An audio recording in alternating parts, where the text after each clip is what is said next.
Aloha cuy, ketemu lagi nih sama kita si pencari tahu. Bersin merupakan respon penyesuaian tubuh untuk menyingkirkan partikel atau gangguan asing dalam sistem pernafasan.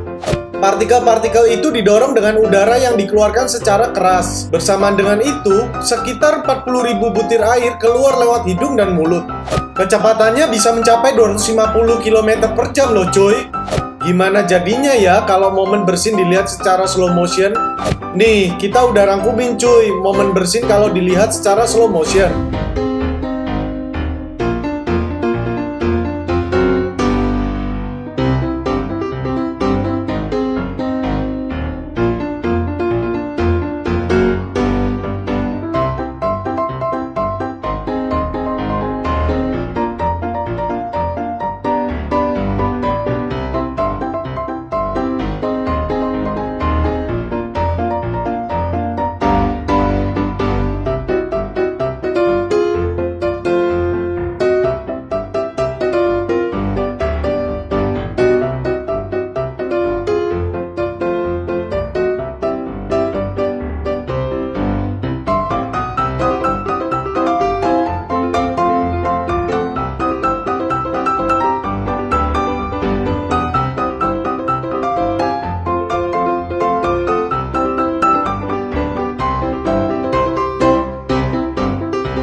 Wah, lucu juga ya ekspresi mereka. Tapi ada baiknya kalau kalian bersin ditutup ya cuy. Kita masih punya bonus video nih buat kalian.